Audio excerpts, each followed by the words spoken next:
이번엔 뷰에 대해서 말씀드릴까요? 위에서 이렇게 머리 정수리만 보이게 그리면 항공뷰 또는 드론뷰라고도 하겠죠.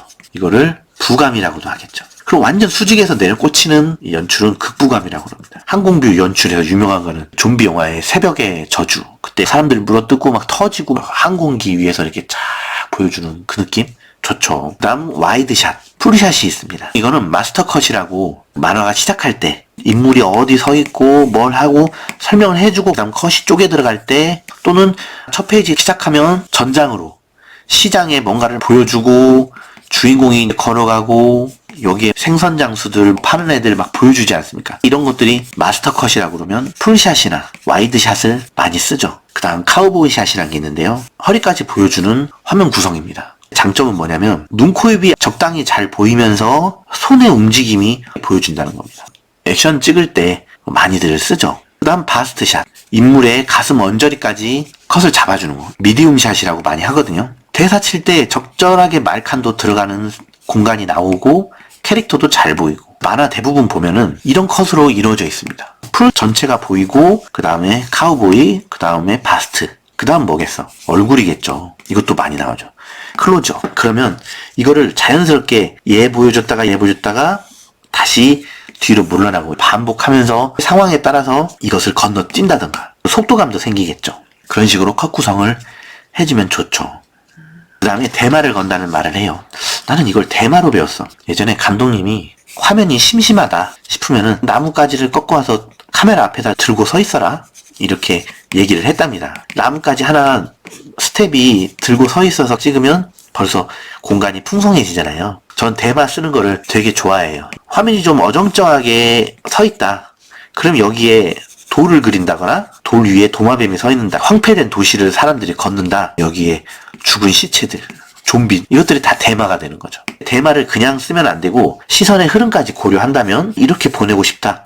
그러면 나뭇잎의 대마가 이렇게 되면 주인공이 걸어가면서 여기서부터 보면서 흘러가게 되겠죠. 주인공을 강조시켜주고 싶어. 타겟을 여기를 잡고 나뭇잎의 대마를 이렇게 해주면 시선이 여기로 집중되겠죠. 주인공이 여기서 걸어와. 다음 컷을 여기로 뒀어. 대마를 이렇게 두면 여기를 막어. 여기에 이 말뚝을 하나 더 그려주면 시선이 이렇게 갔다가 이렇게 흘러가겠죠. 오두막이 이렇게 있었다. 그럼 여기가 확대가 되는 거겠죠. 대마를 올려두면 공간이 풍성해지지만 이왕이면 올려놓을 때 시선의 흐름을 잘 타줄 수 있는 가이드 상태로 배치를 해주시면 황폐된 도시라면 불황자들, 시체들을 놔두면 상황 설명이 더 잘 되는 미장센이 되겠죠. 그 다음 마가 있습니다. 마는 뭐냐면 그 오디오에서 말 주고받다가 갑자기 뻘쭘해져서 끊겼을 때 정적의 구간을 마라고 부르는데 오디오에서는 안 좋은 거지만 만화에서는 이 마가 숨쉬게 해주는 호흡과 같은 역할입니다. 그림을 꽉꽉 채워서 그려버리면 사람이 보다 질려버려요. 중요한 컷에서 그려주고 인서트 여백에서 쉬어주고 다시 중요하게 그려주면 이것과 이어주는 중간, 이게 마가 됩니다. 컷도 뭘 그렸어 이 공간, 이게 마가 되는 거죠. 호흡을 줘요. 중요합니다. 특히나 컷을 복잡하게 나열해야 되는 출판 만화의 경우 이 말을 어떻게 배치하냐에 따라서 호흡 자체가 달라지고 원고의 리듬이 달라지는 겁니다. 그래서 누가 저한테 원고를 세련되게 느껴지게 하려면 뭘 중요하게 생각할까요? 라고 한다면 저는 이 마와 그 다음에 대마. 마는 어떻게 보면 룸이라고 할 수 있겠죠. 노즈룸, 헤드룸. 대마는 어떻게 보면은 뭔가를 걸쳐서 보여준다라는 의미니까 OTS, 어깨 너머로 보여주는 연출. 만화 작화가들은 마와 대마 거는 거를 잘 써주면 그림이 풍성해지고 리듬, 호흡 이걸 다 잡을 수가 있는 거죠. 그 후에는 심도란 게 있죠. 내가 포커스를 맞추고 싶은 대상이 선명하면 선명해질수록 주위에 잡다한 것은 날아가 버리죠.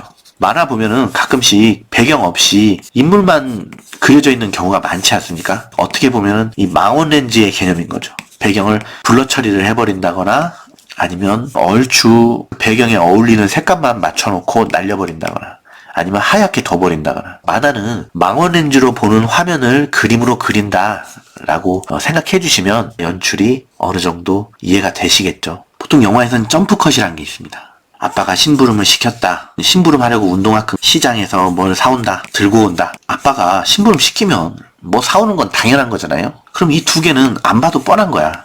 제껴버리는 거죠. 얘만 보여주는 거죠. 이게 점프 컷이 될 수도 있고, 애초에 이것도 제껴버리고 식탁 위에 사온 게 놓여있을 수도 있고, 상황을 순간 날려버리고 다음 상황으로 진행될 때 그것을 점프 컷이라고 그러는데, 만화에서 어디서 쓰이냐면 페이지를 딱 넘기고 나서 그 다음 페이지는 이 페이지를 넘긴다는 행위가 엄청난 점프 컷을 만들어주는 겁니다. 후반부에 일부러 컷을 옆으로 읽게 만드는 겁니다. 그러다가 페이지를 넘기고 세로로 길게 벽을 세워버리는 거죠. 3년 후 하고 눈이 내리고 여기에 초가집이 이렇게 있죠. 그럼 여기서 읽었어. 보통 한 컷 읽는데 0.5초씩 걸린다 그러면 페이지를 넘기는 건 벌써 1초가 소모되잖아요. 시간이 갔어. 그리고 손으로 넘기느라고 힘들었어. 다음 페이지를 넘겼더니 컷이 갑자기 세로로 돼서 벽이 돼버렸어. 와중에 아까 컷에 연결된 거에서 하늘부터 눈도 내리고 뭣도 내리고 뭣도 하고 천천히 해서 배경이 여기 있어. 가뜩이나 보는 사람한테 눈은 천천히 내리는 걸로 인식이 돼 있죠. 눈이 한방눈일수록 읽는 속도는 느려져 가는 겁니다. 그 모든 귀찮은 만큼 시간이 흐른 거죠. 점프컷은 만화에서 이렇게 쓰는 경우가 많습니다. 다음 페이드 인, 페이드 아웃. 과거 회상할 때 이 컷 외곽을 검게 만들어 주잖아요. 그리고 글라데이션 처리를 해주잖아요. 점점 밝아지고 점점 어두워지고, 이걸 페이드 인, 페이드 아웃이라고도 합니다. 과거 회상할 때. 그리고 디졸브 같은 거는 주인공이 있어 그러면 뒤에 하늘에 계신 엄마 얼굴처럼 뭔가 이렇게 더 확대되는 모습을 보여주잖아요. 특히 다음 회에 계속 할 때 이런 거 많이 보여주죠. 그리고 미장센이라는 게 있습니다. 미장센은 보는 화면에 모든 것들이 작가가 전달하는 의도가 담겨 있을 때, 의도란 건 시나리오와 관련된 거겠죠. 캐릭터, 의상, 조명, 무대 배경, 놓여있는 소품의 위치, 소품, 모든 것에 다음 컷이라든지 시나리오에 핵심적인 키가 들어있다면 그거는 미장센입니다. 대표적인 미장센이라고 말하면 조조가 이렇게 기묘하게 서 있는 거 있잖아요. 조조석이라고 그러죠. 미장센이라고 할 수 있죠. 나루토가 이렇게 달릴 때 손을 뒤로 이렇게 하고 달리잖아요. 미장센이라고 할 수가 있죠. 강철의 연금술사 처음 시작할 때 스팀펑크 같은 도시가 이렇게 보이지 않습니까? 대표적인 미장센이라고 할 수가 있겠죠. 교차 편집 같은 경우는 액션만 할 때 많이 쓰죠. 페이지에 컷이 이렇게 있어. A와 B가 대치해서 싸우려고 다가올 때 A를 이렇게 보여주고 B를 이렇게 보여주고 A, B 이렇게 해주면 다음 컷은 막 하면서 이렇게 부딪힌다던가 결판이 나겠죠. 이때를 중요한 거는 포커스를 맞춰야 된다는 거죠. 배치를 일정하게 해주고, 이 화면이 줌인되는 상황은 얘가 이만큼 커졌으면 얘가 이만큼 커지고, 이만큼 커졌으면 이렇게 커진 만큼 거리가 가까워졌다는 거죠. 똑같이 커지면 동일하게 커졌다는 거죠. 이 간격을 조절을 잘 해주셔야 됩니다. 그래서 순차적으로 하셨다가 쾅 터질 수도 있고, 일정하게 컸다가 얘와 얘를 크기를 동일하게 해주는 겁니다. 그러면 흘렀다가 멈추게 되겠죠. 그러다가 쾅! 항상 시선의 흐름 위에 시간과 거리의 조절 어떻게 해주냐에 따라서 느낌이 달라지겠죠. 작화가의 역할입니다. 여기에 따라서 컷도 순차적으로 커졌다가 다음 컷이 클 수도 있고, 일정했다가 다음 컷이 커질 수도 있고, 이 컷이 점점 쪼개져가지고 답답하게 만들어졌다가 다음 것이 팡 터질 수도 있죠. 이 화면의 구성이랑 컷 구성까지 혼합해서 조절을 할 수가 있겠죠. 다양하죠. 근데 웹툰이란 거는 세로로 흘러가는 거라서 이 부분을 조율하는 게 많이 어려운 것 같습니다. 역동적인 컷을 보여주면 출판은 두 페이지를 펼쳤을 때 시원하고 화면이 크게 그리고 통쾌하게 읽고 넘기는 반면, 웹툰은 크게 그린다 그러면 하면서 늘어질 확률이 높을 것 같아요. 다음 고속 촬영, 저속 촬영. 고속 촬영은 액션 할 때 주인공이 팍 때렸어. 맞는 놈이 날아갈 때 얼굴 피 튀기면서 먼지 하나, 이빨 날아가는 거 하나 이렇게 보여주잖아요. 이게 고속 촬영 구간이라고도 하죠.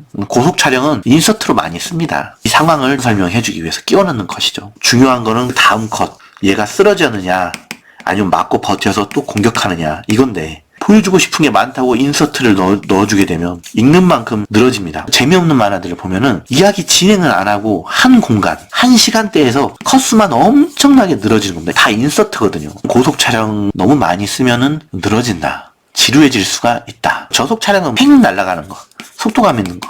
어떻게 보면 펜선도 저속 촬영이라고 할 수가 있겠죠. 펜선을 섬세하고 정교하게 그리면은 고속 촬영의 효과를 나오고, 속도감 있는 만화에서 펜선을 섬세하고 수려하게 써버리면 오히려 느낌이 곱고 지루해져서 보다가 지쳐버리는 경우가 많습니다. 액션 만화의 경우에는 펜선을 어느 정도 날려버리고 가볍게 써주는 게 속도감이 느껴지겠죠. 원경과 근경의 표현법에서 근경은 굵고 빠르고 거칠게 여기에 해당되는 거기 때문에 펜선 자체만으로도 느낌이 달라지는 거죠. 리액션 샷이란 것도 있어요. 리액션 샷이란 거는 주인공이 맞고 때릴 때 많이 그리는데 주인공이 A고 상대가 B야. 주인공이 맞을 때는 주인공이 얼마나 아프게 맞는지 보여주기 위해서 주인공의 얼굴 쪽을 많이 그려주고, 반대로 주인공이 때릴 때는 주인공이 얼마나 강하게 때리는지 보여주기 위해서 상대 뒤통수를 보여주는 경우가 있는데 결국 주인공이 보이네. 이걸 기본으로 상황에 따라서 반대로도 하는 경우가 많습니다. 슬램덩크에서 강백호가 덩크를 팡하고 어맛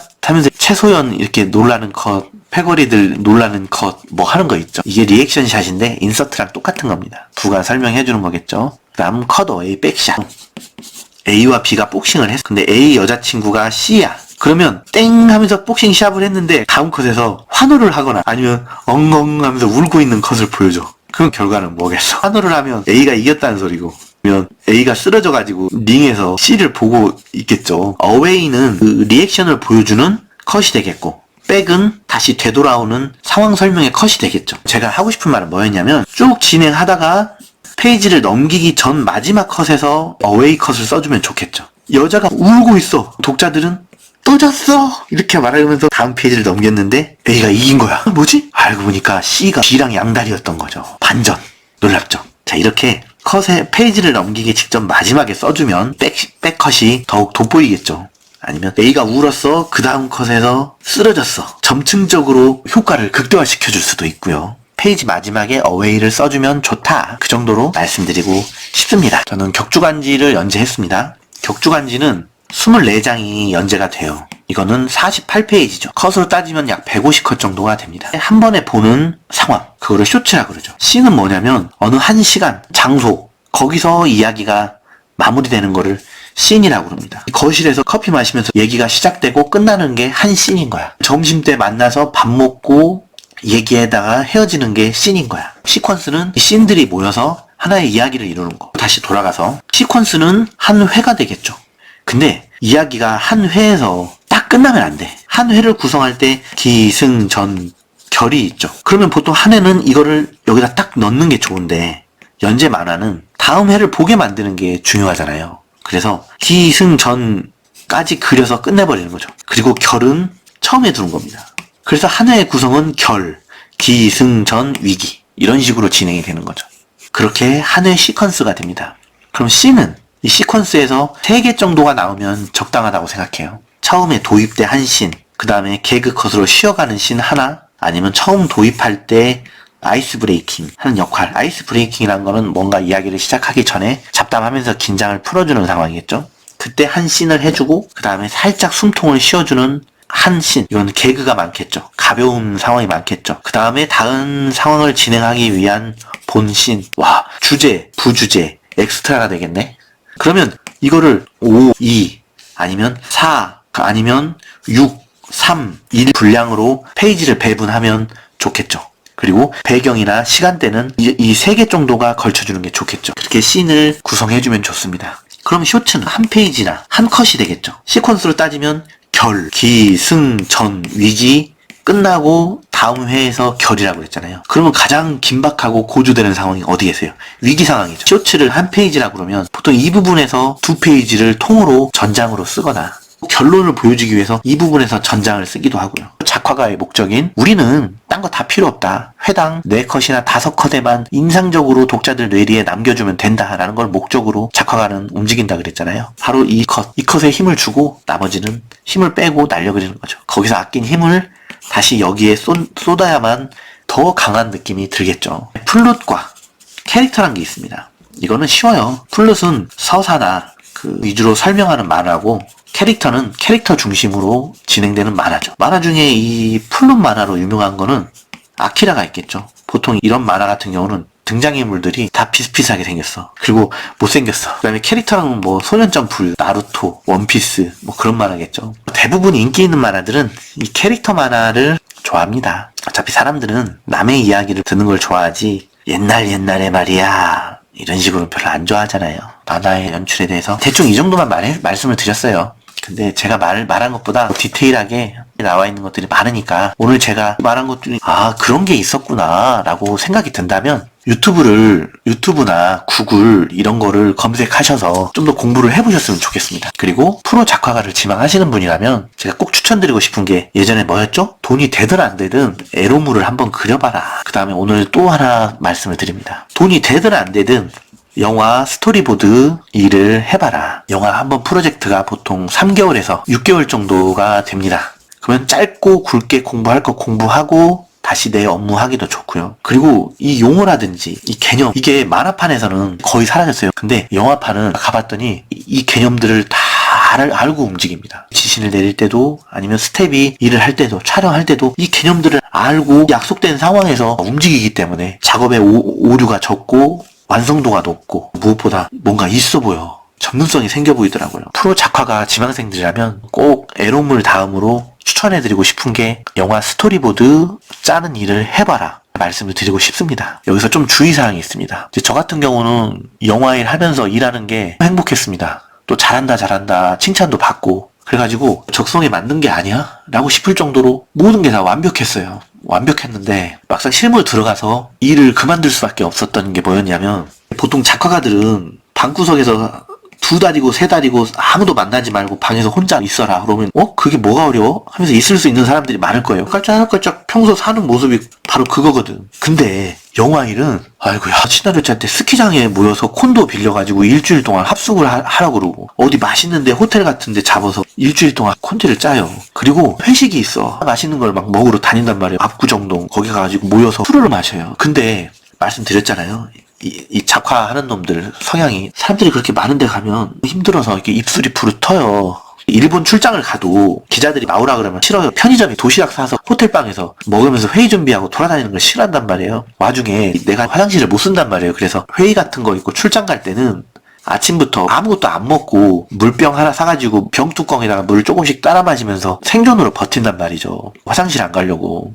화장실도 팀원들 잘 때 몰래 나와서 아래층 로비까지 내려가서 써야 되고 술 같은 것도 마셔가지고 새벽 2시에 들어와서 토하고 있고 작업실을 떠나서 일주일씩 어디 딴 데 나가 있고 이게 진짜 앞으로 평생 하고 싶은데 그러면 이것들을 해야 된단 말이야?